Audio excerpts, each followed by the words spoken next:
Before the war, children in the Netherlands were background noise. Not criminals, not collaborators, not suspects, just children. Adults spoke past them. Soldiers looked through them. The German occupation authorities imported that assumption when they came in May 1940. They brought it because it worked. In Germany, children did not run sabotage missions. In Poland in 1939, among arrested resistance couriers, there was not a single child under 14. In France, between 1940 and 1942, 83% of captured underground press couriers were men with an average age of 29. The data said couriers were young adult men, so the security protocols targeted young adult men. By 1943, the Dutch resistance had learned how to turn that assumption into a weapon. Trouw was founded in January 1943. The name means loyalty or faith. Reformed Protestants, an underground press, one issue a week. Paper was scarce. Printing was illegal. Distribution was punishable by death, not prison. Death. 6th April 1943, The Hague. German security arrested Hans van Dien, a Trouw courier. 23 years old, medical student. They found 42 copies of the newspaper on him. He was shot. 11 days later, no trial. Occupation Decree No. 58, 1943. Distribution of anti-German propaganda is equivalent to armed resistance. His mother received official notice of the execution 6 days after the burial. Administrative delay. The Germans controlled railway stations. They searched bags. They stopped young men carrying anything bulky. In the 6 months of 1943, they arrested 217 underground press couriers in South Holland province alone. The resistance stopped using young men. Instead, they used housewives, middle-aged women with shopping baskets, teenage girls on bicycles, and children. The average age of Trouw couriers was 27. 40% were between 18 and 25. 10% were between 12 and 18.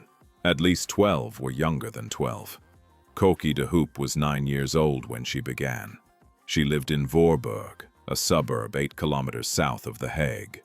Population, 22,000. 3 German checkpoints, 1 on Koning in Julianalen, 2 on access roads leading into town. Her father was involved in the resistance. She does not say how. That silence was survival. Even 80 years later, she speaks carefully. Her expertise was not courage. It was invisibility. She had spent 9 years learning how adults ignore children, how soldiers look past them, how a skipping child draws no suspicion, while a running child does. This was not formal training.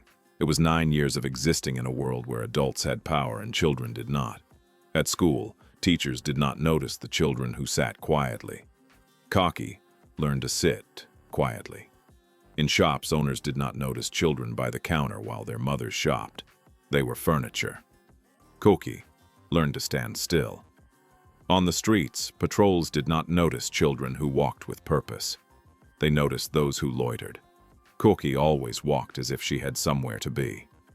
The Germans built their security protocols on rational assumptions. Young men were dangerous. Women could be dangerous. Children were harmless. That assumption became their vulnerability. Unteroffizier Werner Kraus, 31 years old, 8 years in uniform. He had served in Poland in 1939. He was wounded outside Warsaw in October that year. A bullet went through his left thigh without hitting bone, but damaged the sciatic nerve. His leg ached in cold weather. Doctors declared him unfit for frontline duty. He was transferred to the Netherlands in March 1942. Occupation duty, checkpoint work, 8-hour shifts, 6 shifts a week.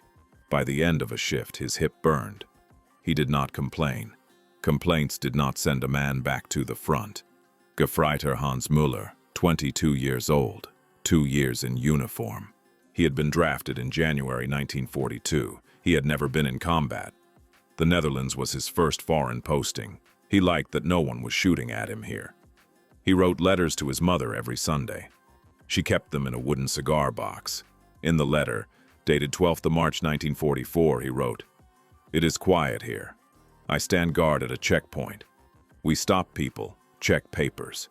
It is boring, but safe. I hope the war ends before they send me east. 5 months later, they would send him east anyway. Arnhem, Operation Market Garden.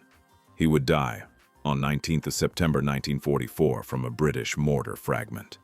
A piece of metal the size of a coin would tear through his throat. He would bleed out in 2 minutes. His mother would receive his last letter 12 days after his burial. But in March 1944, he was still alive. He was standing at the checkpoint, smoking cheap German tobacco that smelled of burnt straw. Kraus and Muller worked by protocol. Stop. Men between 16 and 50 years of age, women with bags larger than a bread loaf. Anyone who looks suspicious. Suspicious was defined by checklist. Nervous, avoids eye contact, sweating, trembling hands. Bulky clothing out of season. Passing the same checkpoint frequently, more than 3 times a week. Speeding up when seeing a patrol. Children met none of these criteria. Children are nervous by default. They avoid eye contact because they are afraid of adults in uniforms. Their clothes are often the wrong size. Hand-me-downs from older brothers and sisters. They pass the same checkpoints every day because they walk to school. They speed up because they are late. Every trait that made an adult suspicious was normal for a child. In March 1944, Kraus and Muller stopped 348 people. Men 241, women 107, children 0. They searched 89 bags. They found contraband in 14. Underground newspapers in 5. Leaflets in 3. Excess food in 6. They arrested 7 people. 5 were handed over to the Sicherheitsdienst. Kraus did not know what happened to them. He did not ask. The protocol worked. 5 underground papers in 1 month was a good result. Their commander praised Kraus in the weekly report. But the protocol had a blind spot. Children. Before giving her Trouw, Cocky's father sent her along the route. No newspapers, just walking. 16 March 1944, Thursday, 14 Abritemont. The route was 2.3 kilometers, 23 addresses, all in Voorburg, all within a 30-minute walk of her house. Her father explained, "You will walk past each house. Do not go to the door. Just remember the color. Green means safe. Red means no. Blue means a backup address. Use it only if the green door is not possible." Koki nodded. "The checkpoint on Koning in Julianalan. You will walk past them. They will not stop you. If they do, you say, 'I am going to visit my friend Annika. She lives at Leidense Straatweg 12. That is true. Annika exists. You have been to her house. The Germans can check."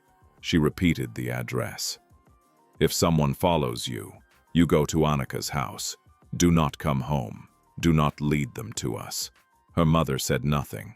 She stood at the window. Her hands gripped the table edge. Her knuckles turned white. Cocky left the house at 14:12. Cold. March in the Netherlands. Damp sea wind with the smell of salt and algae. The sky grey. Rain in an hour, maybe 2. She walked along Lange Fortuinstraat. Straight. 200 meters. The checkpoint ahead. She saw Kraus at 50 meters. He stood on the left side of the road. Muller on the right.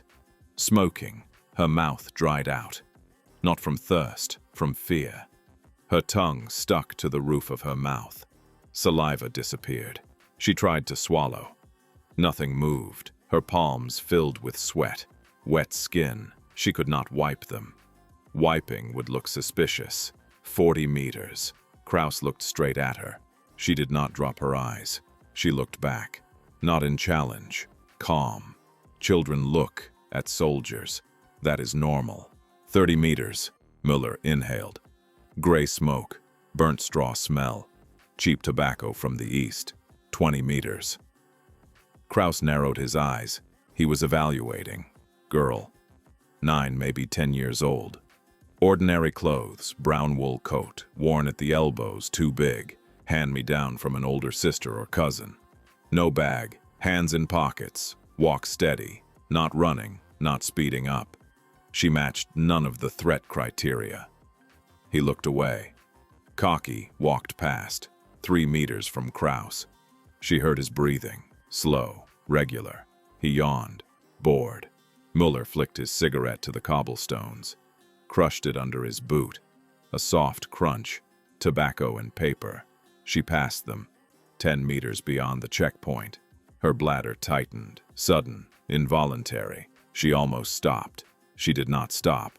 She kept walking. Physiology of fear. The body reacts after the danger has passed. Her knees turned weak, not shaking, just soft, as if the bones were gone and only muscle remained, and the muscle was not sure how to carry weight. She kept walking. First address, Laan van Nieuw Oost-India, 47, two-story house, green door, paint peeling at the hinges, mail slot in the center, 110 centimeters off the ground. Cocky memorized it. She did not go to the door, just walked past, slowly, noted the windows, curtains closed, garden overgrown, no one outside. Second address, 200 meters east, corner house, blue shutters, backup address. Use only if the green door is not possible. A woman was sweeping the pavement, around 55, maybe older. Gray hair under a dark scarf, broom homemade, branches tied with twine. Cocky walked past, said, "Good afternoon." The woman nodded. She did not smile. Dutch civilians did not smile at German soldiers. They did not smile at strange children either. It was the correct reaction. Third address, across the street. Narrow house, cracked window on the second floor. Red door, do not use. A man stood in the doorway. Not the resident, someone else. Gray coat, no uniform, but something in his posture made Cocky tense. He was too still. People standing in doorways usually shift their weight, look around, scratch their neck, adjust their coat. He did not move, just stood, watching the street. Cocky walked past. She did not look at him. 50 meters further, she glanced back. He was still there. She continued the route. By the 8th address, her palms had dried. That worried her. Dry hands meant she was getting comfortable. Comfort meant carelessness. By the 15th address, a German patrol passed her. 3 soldiers, marching in step, boots on cobblestones, crunch, rhythm, left, right, left. She did not stop. She did not speed up. She walked. They passed. She breathed. By the 23rd address, her legs ached. Not from distance, from tension, holding muscles under constant control. Walk steady, not run, not slow, not hurry. This cost energy. She reached home at 14:41, 29 minutes. Her father asked, "Did anyone stop you?" "No." "Did anyone look at you?" "The soldier at the checkpoint." He looked and then looked away. Her father nodded. That was good. Looking and then looking away meant she did not match threat criteria. On Leidensstraatweg, the red door, there was a man. He didn't move. Her father frowned. What color was his coat? Gray. Hat? No. Good. The red door is no longer used. He crossed the address off the list. 23 addresses became 22. She walked the route again on Friday. 16:00. Different time, different patrol at the checkpoint. 2 soldiers, but not Kraus and Muller. They did not stop her. Saturday, 10:00. Kraus back on duty. He did not recognize her. Why would he? One girl looks like any other. Sunday, 13:00. Muller smoking. Same burnt straw smell. He did not look at her. Monday, 15. Rain. Her coat, soaked through. Water trickled down the back of her neck, cold, under her dress. The checkpoint patrol stood under the shelter. They did not step out. Stopping children in the rain was inefficient. The children would get wet, so would the soldiers. By the end of the week, Cocky de Hoop had walked the route 6 times, 0 stops, 0 questions, 0 delays. Her father decided she was ready. 23rd of March 1944, her mother laid 23 copies of Trouw on the table. Each newspaper weighed 6.4 grams. Total, 147.2 grams. The penalty for each one was a firing squad. If she was caught, they would not only shoot her, They would shoot her father, her mother, her younger sister, aged 7. Occupation Decree, number 58, 1943 was clear. Families of resistance members were subject to collective punishment. Cocky de Hoop was 9 years old. She understood what collective punishment meant. She picked up the newspapers. The training did not begin in a bunker, not in a forest. It began in the living room. 23 March 1944, 1947, the de Hoop House in Voorburg. 23 copies of Trouw lie on the table, each folded once. Each still smells of ink. The smell is sharp, chemical, a little like kerosene. Cocky's mother picks up one newspaper, folds it lengthwise, then folds it again. A narrow rectangle, about 22 centimeters long and 4 centimeters wide. "Come here." Cocky steps closer. Her mother presses the folded paper against her ribs, under the dress, directly on the skin. The paper is cold, rough. "Arms at your sides." Cocky lowers her arms. The newspaper stays in place. Her ribs pin it. "Breathe." She inhales. The paper crackles, softly, but she can hear it. Again. Her mother removes the paper, takes another copy, folds it differently, tighter, presses it again to the ribs. "Breathe." Cocky inhales. This time the sound is smaller, almost nothing. "Good. We fold them like this." They repeat the process with all 23 newspapers, each one folded 4 times, each one tested for sound. By 2015, all copies are folded. They lie in a straight stack on the table, neat, precise, as if they had been printed to be hidden against a child's body. Her father says, "Now you will carry them, not one, all of them." 23 newspapers, 147.2 grams. Her mother tucks the newspapers under Cocky's dress, 3 on each side of the ribs, the rest across her stomach and chest. The paper sits flat, held by skin, cloth, and the elastic line of the dress. "Walk across the room." Cocky walks. The newspapers shift. One slides down toward her waist. "Stop." Her mother adjusts the paper, pushes it higher. Again. Cocky walks again. The newspapers hold better, but now they press into her ribs. Not painful, just present, like a hand placed firmly on her chest. "Faster." She speeds up. One newspaper slips free, falls to the floor.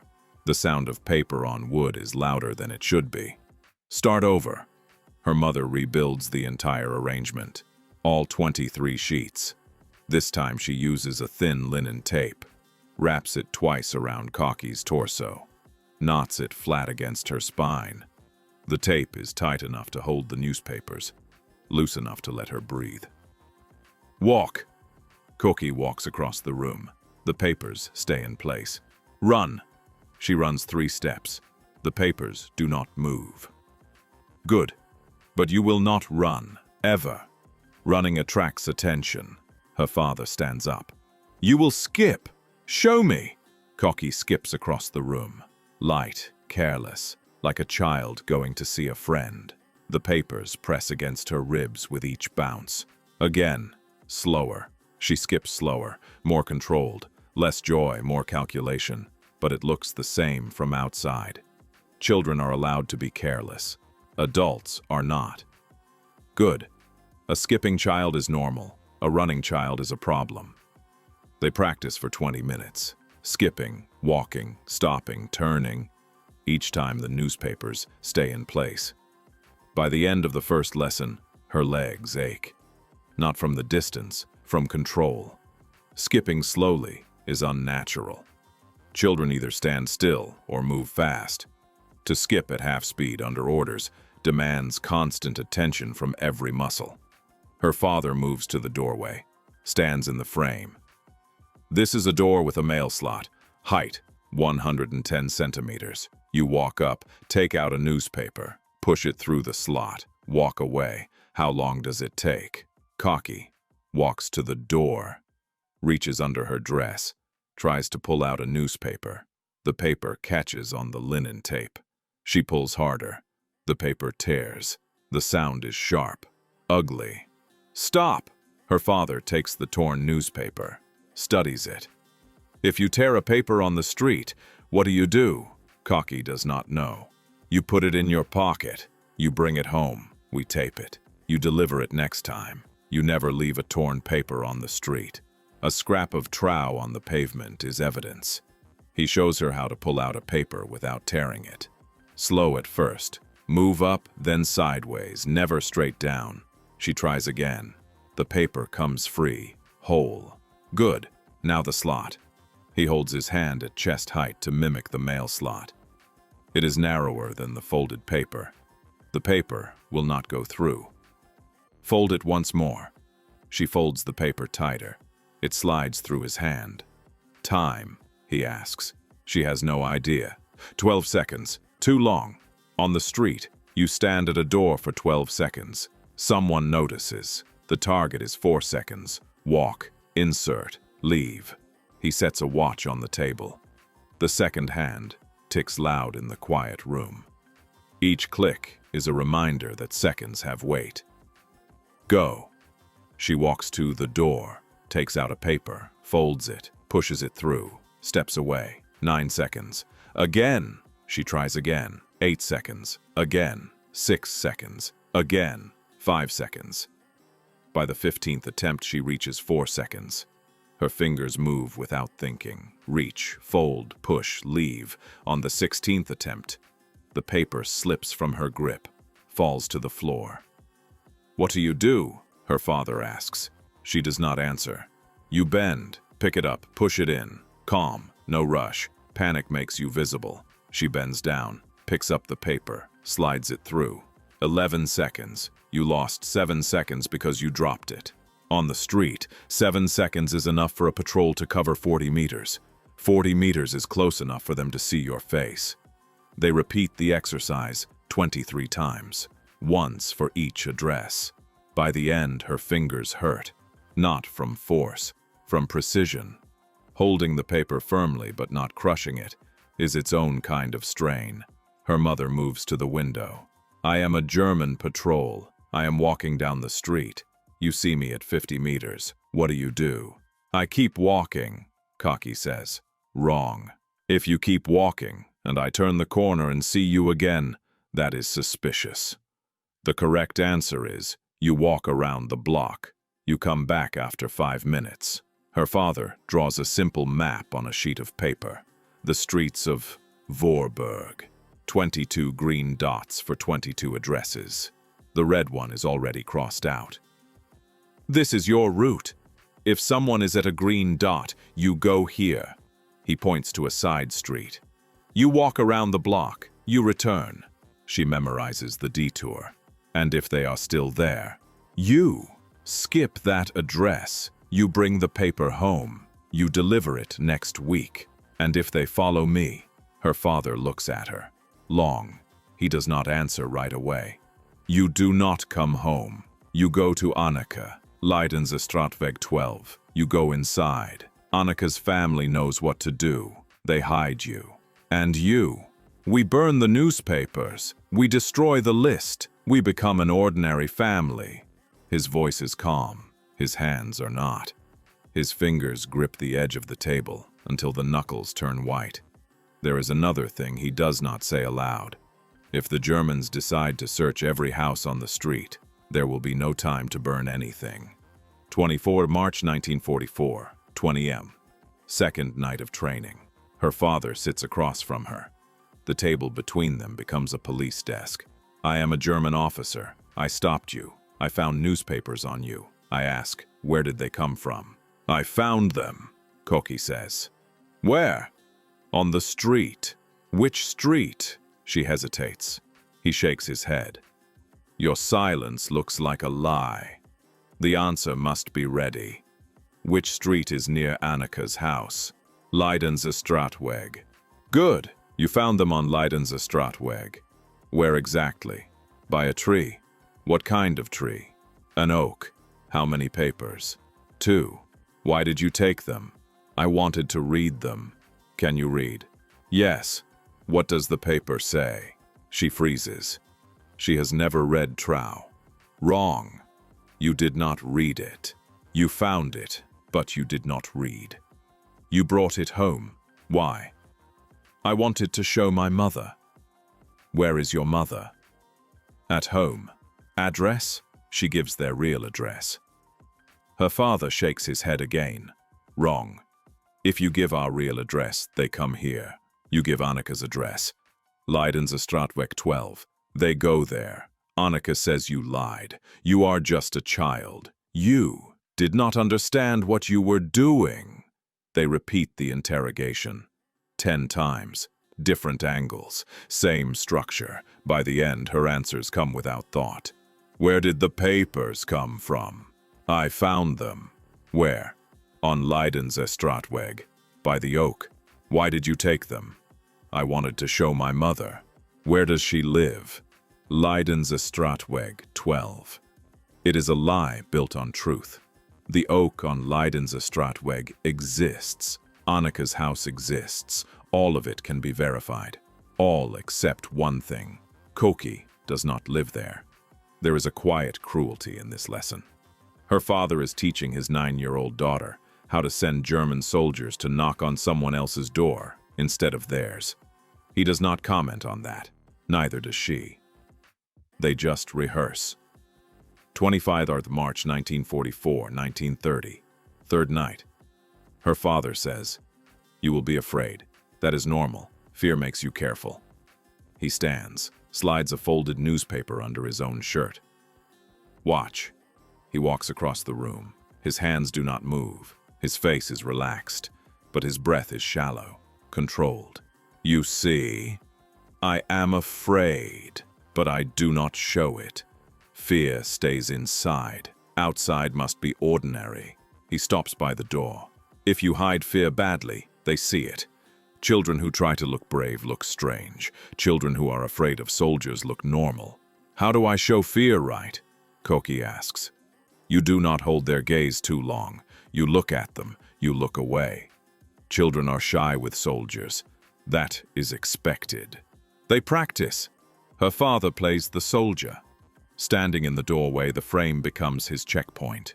Look at me. She looks at him. Now look away. She looks away at once. Too fast. That looks like guilt. 2 seconds. No more. No less. They repeat 15 times. 2 seconds. Look away. By the end, her eyes know the timing. Long enough to be polite. Short enough to be afraid. 26 March 1944, 1912. Fourth night. Her mother tucks all 23 newspapers under her dress. The full 147.2 grams. They press into her ribs, stomach, and hips. You will walk the entire route. Here, in the house. I will be the patrol. Your father will be bystanders. You will deliver every paper. The living room becomes a street grid. Chairs become doors. The table becomes a corner house. The wardrobe is a dead end to avoid. First door, a chair by the window. She walks up, draws a paper from under her dress, folds, places it on the seat. 4 seconds. Second door, the sideboard. Her mother steps out of the bedroom into her path, becomes a patrol with just a change in posture. Koki stops, turns away, walks the long block through the kitchen, down the hallway, back into the living room. Her heart speeds up even though this is only rehearsal. She returns to the door, delivers the paper. Third door, the end of the table. Her father stands beside it, hands behind his back. A civilian. He does not move. Koki approaches, delivers the paper. He stays still. On a real street, there will always be someone standing too close. That cannot be avoided. By the 15th delivery, she drops a paper. It hits the floor, edges curling up. She picks it up, slides it under a door. 11 seconds. Again from the start, her father says. She starts again. Second full rehearsal. She does not drop any paper. Time, 29 minutes for 22 drops. Again. Third rehearsal, 27 minutes. Again. Fourth rehearsal. Her mother stops her at the 5th door. Where did these papers come from? I found them on Leidensestraatweg. By the oak. You are lying. I am not lying. I found them there. Where is your mother? Leidensstraatweg 12. Her mother lets her go. Koki finishes the route. 24 minutes. By the end of the fourth evening, she has completed the full rehearsal 6 times. Her legs hurt. Her ribs ache where the paper presses. Her fingers feel like they have been sanded by newsprint. But the deeper pain is in the repetition. The same sequence of movements again and again, until the body takes over and the mind is no longer needed. Her father says, "Tomorrow you will go out." The rehearsal has taken 4 evenings, roughly 8 hours in total. Koki has practiced deliveries 138 times, 6 full runs of 23 addresses. She has dropped a paper 11 times, each time she started that run over. She has gone through interrogation 10 times. Her answers have become automatic. She has rehearsed eye contact 15 times, 2 seconds each. By the end of the 4th night, her body knows what to do. Her muscles remember the walk, the reach, the fold, the 4-second drop.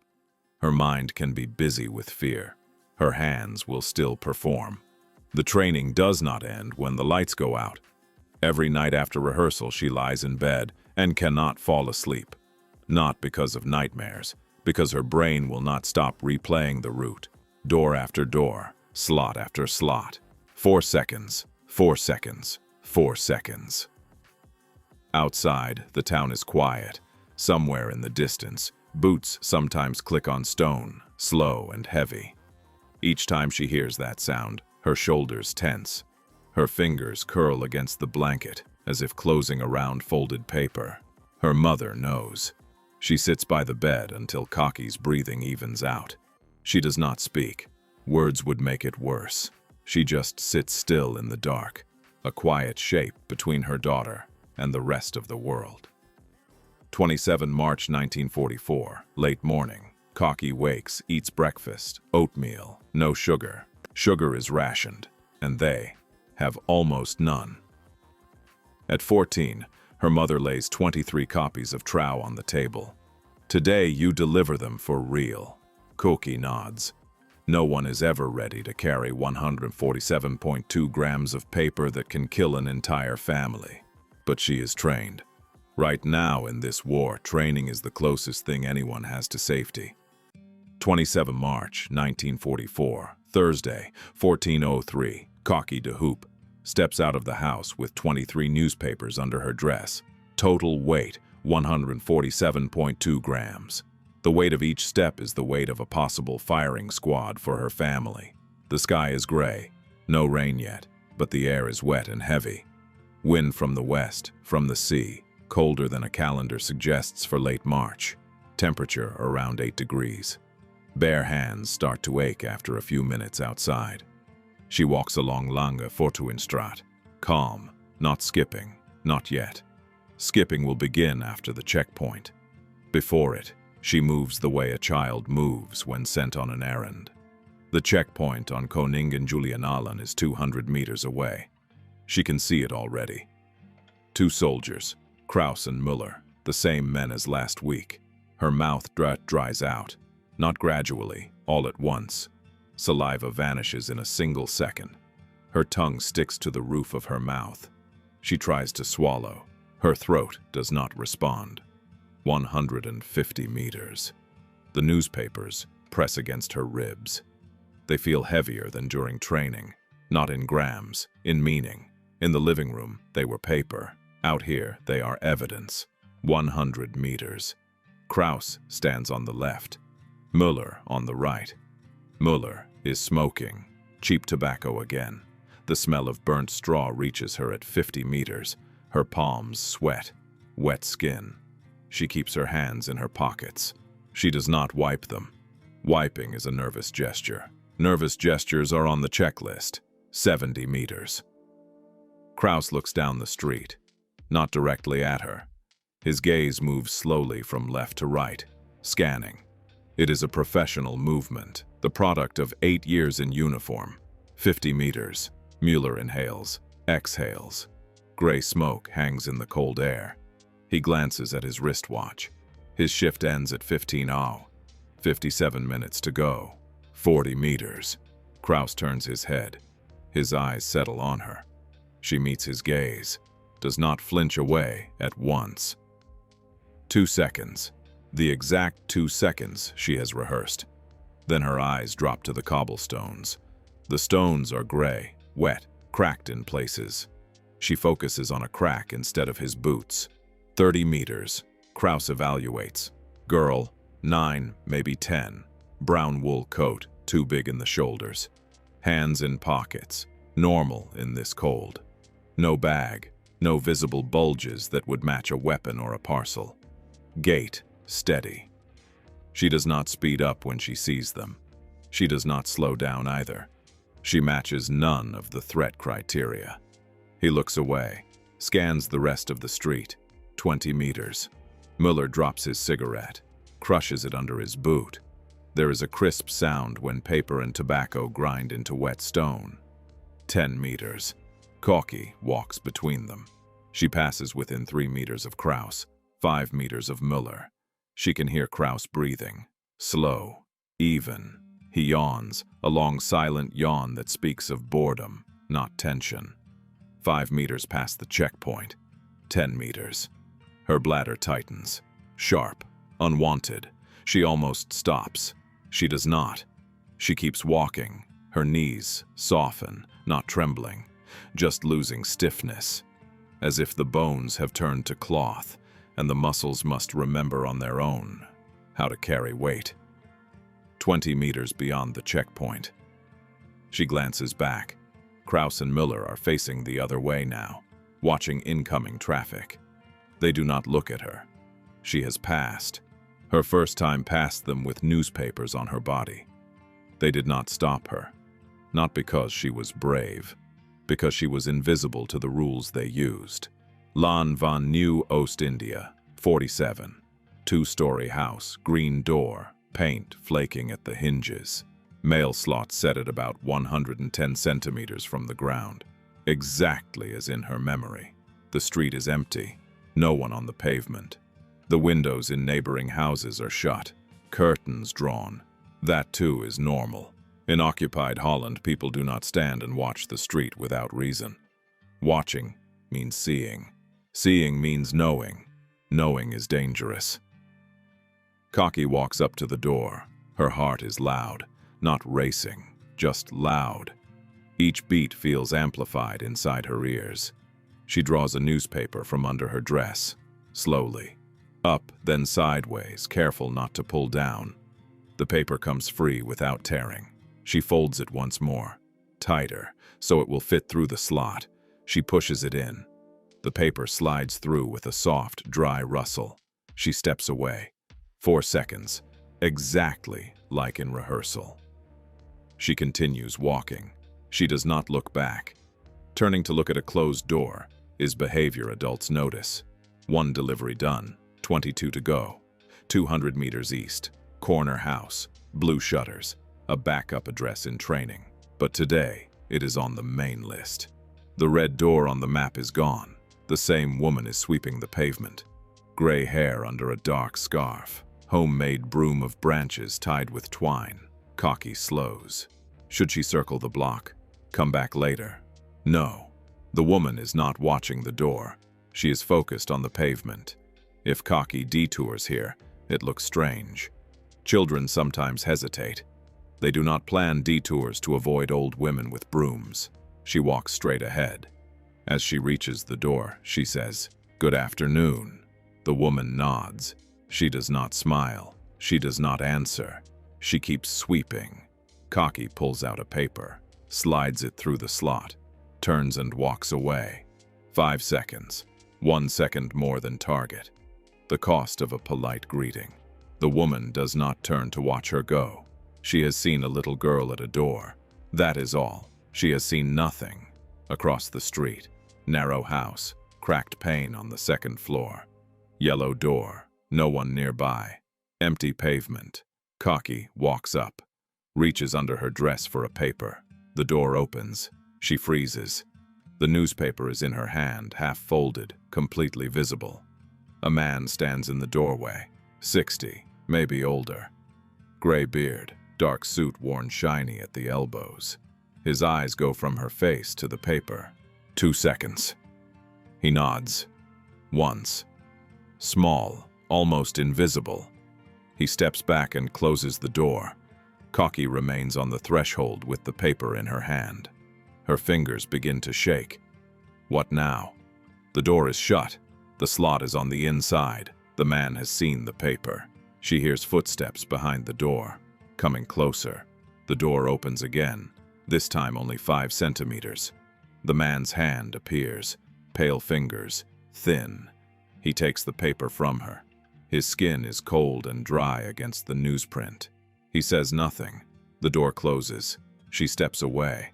11 seconds. 7 seconds lost to hesitation. On a street with soldiers, 7 seconds is 40 meters of patrol distance. 40 meters is close enough to see eyes, not just silhouettes. She moves on. Her legs feel weak now, not tired, overloaded with adrenaline. The next 5 addresses pass without incident. Door, paper, slot, gone. 4 seconds. Door, paper, slot, gone. 4 seconds. With each repetition, her hands grow more precise. The movement slides toward automatic. By the 8th drop, her palms have stopped sweating. That worries her. Dry hands mean comfort. Comfort means risk. She cannot force herself to feel more afraid. The body adjusts. Fear dulls. That is its own danger. Bloomstraat, 18. Red brick frontage, white door. Cocky steps toward it. Draws a paper. Boots, from the left, around the corner. Coming closer. 3 sets. German patrol. Marching in step. Left, right, left. Crisp on the cobblestones. 50 meters. What now? Push the paper through and go. Not enough time. They will see her at the door. Turn away with a paper in her hand. That is wrong too. A child who suddenly turns at a closed door. Looks like she has something to hide. Circle the block. She turns and walks in the opposite direction. Calm, not fast. Hands go back into her pockets. The paper sits crushed between her right palm and her coat. The newsprint creases. 40 meters behind her. She turns the corner, steps out of sight, stops, leans her back against the cold wall, breathes. The boots come closer, past the corner, keep going. The patrol does not turn, does not stop. Their rhythm fades, left, right, left, then nothing. She counts to 60 in her head, slowly. Each number a buffer between her and those boots. She goes back. Bloomstraat 18 is empty again. She walks to the door, pulls the paper from her pocket. It is crumpled now, one corner bent. She pushes it into the slot. It catches on the lip. She eases it through instead of forcing. The paper gives way. 7 seconds. She leaves. Now her heart is fast, not just loud. It feels as if it is trying to escape from her chest. The next 6 addresses blur into one another. Her legs start to hurt. Not from distance, from tension. Every step is a decision. Not too fast, not too slow. Eyes not too high, not too low. By the 15th door, the skin under the tape at her ribs is sore. Only 8 papers remain. Weight has dropped from 147.2 grams to 51.2. The pain has not dropped with it. Raw skin does not care about the number on a scale. Nieuwstraat, 31. Narrow house, green door. Cocky approaches. Reaches under her dress for another paper. The paper slips, falls, not to the ground, onto the white stone doorstep. Dark against light, impossible to miss. She bends, picks it up. Her hands are shaking now, not from cold. The cold is old. The shaking is new. Panic trying to push through practiced calm. She feeds the paper into the slot. Too fast. The edge catches. Tears. The upper corner remains in her hand. The rest of the paper vanishes into the house. She looks at what she is holding. A scrap, perhaps 3 by 3 centimeters. On it, in clear black ink, are 4 letters of the masthead. Trouw. Evidence. She folds the scrap once and pushes it deep into her coat pocket. She walks away. 13 seconds. Somewhere, in some German file, there will be a report one day about how a courier was arrested because a torn scrap of an illegal newspaper was found on the street. Her father told her about such a case in The Hague. That courier was shot 11 days later. She does not intend to be that courier. 17 to 22. The end of the line. The last 6 doors are a tunnel. Door, paper, slot, leave. Her body moves on the tracks laid down during rehearsal. Her mind drifts between addresses. It counts papers left. It checks for boots and uniforms. It does not think about what happens if she is wrong. By the 22nd drop, the light has shifted. Shadows stretch long across the pavement. The air tastes colder. 1 paper left under her dress. 1. 6.4 grams. She takes it, slides it into the last slot, walks away. 3 seconds. Her fastest delivery of the day. 15:37. Cocky de Hoop walks back toward home. 22 deliveries completed. 1 torn paper. 1 small corner in her pocket. 0 arrests. Her mother opens the door before Cocky can knock. She has been at the window, watching the street, waiting for a small brown coat to reappear. Any problems? No. Did anyone stop you? No. Good. Her mother does not hug her. A hug would admit that there was danger, that there is relief now that it is over. In this house, it is still just a job. Cocky takes the torn corner from her pocket, puts it on the table. It tore on the 16th house, she says. I dropped the paper, picked it up too fast. Her father lifts the scrap, looks at the 4 letters. Row. Was the rest delivered? Yes, it went inside. Good. Next time, do not rush. It is better to lose 3 seconds than to tear a paper. He holds the scrap over a candle flame. The paper blackens, curls, folds in on itself, and collapses into ash. The smell of burning ink is sharper than burning plain paper. Chemical, acrid. Next Thursday, same route? Cocky asks. Yes. Same route. She nods. Her legs hurt. Her ribs hurt. Her fingers hurt. But the numbers are what matter. 22 doors, roughly 2 kilometers walked, 1 mistake contained. 0 searches, 0 questions, 0 shots fired. The Germans did not see her. Not because she was literally invisible. Because they were not looking for a child. Their protocol had a blind spot. Cocky de Hoop walked through it. She was 9 years old. April 1944, 4 weeks after Cocky de Hoop's first delivery. Trouw keeps appearing in Voorburg mailboxes, regularly, every Friday. The Germans notice.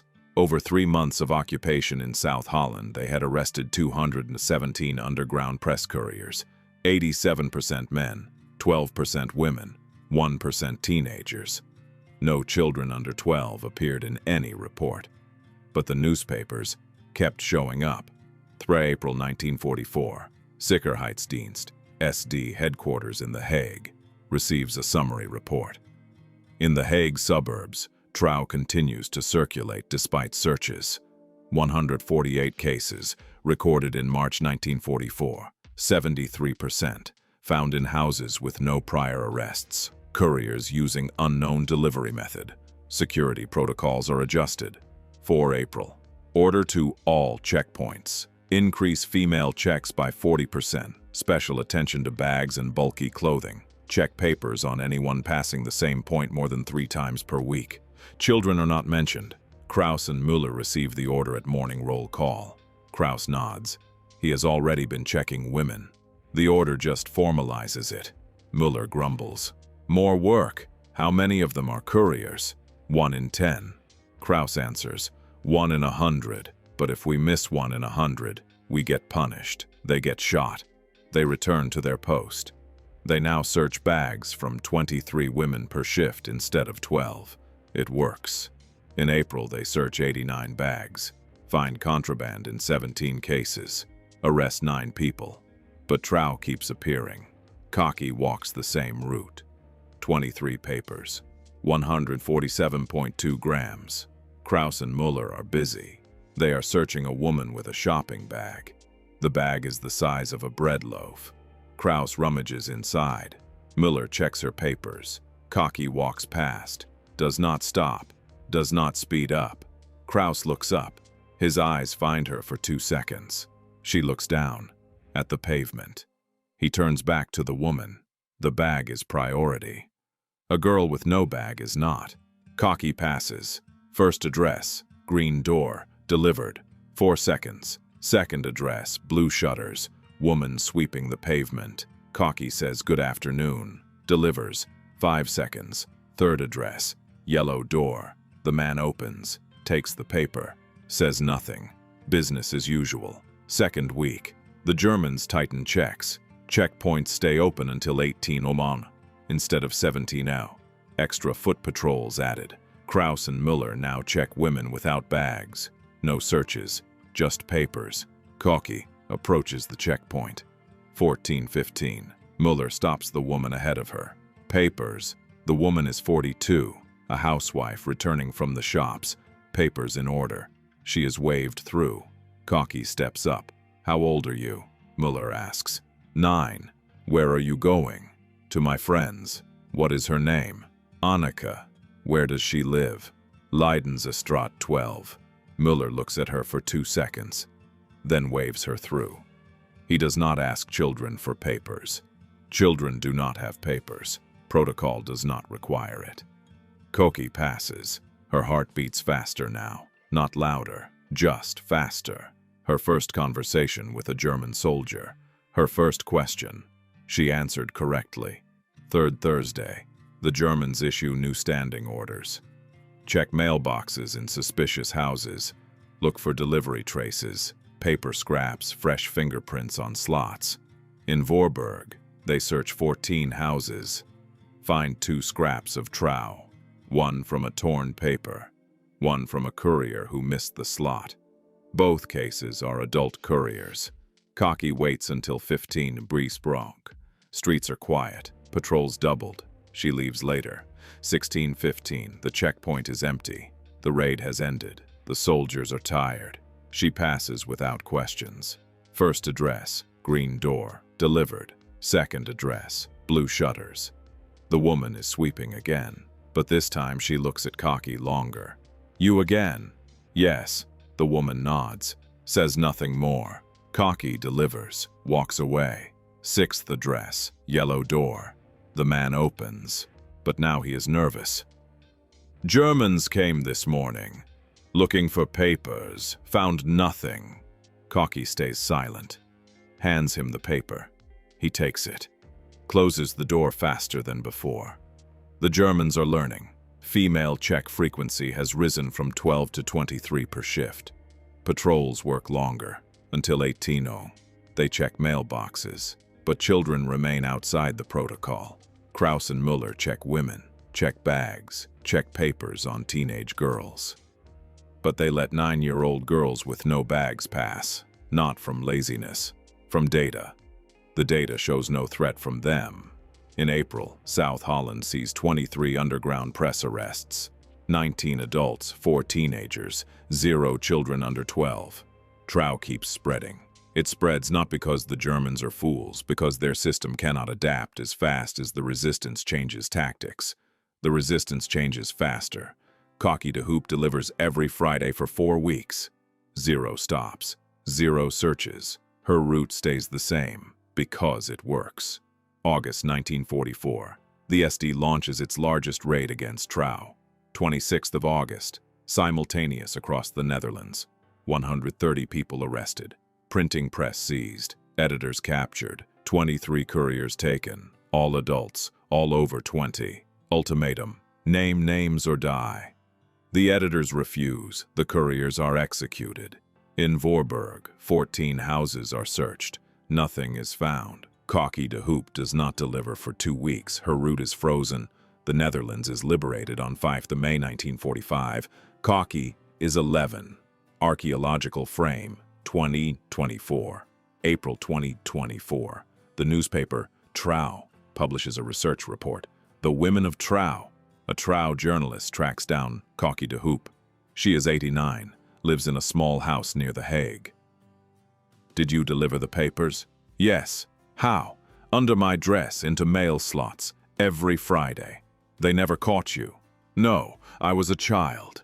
The journalist takes notes. Were you scared? Quite scared. But it was easier for a child. Fewer suspicions. Nightmares! Cocky pauses. I think many children from resistance families had such jobs. It did not keep me from sleeping.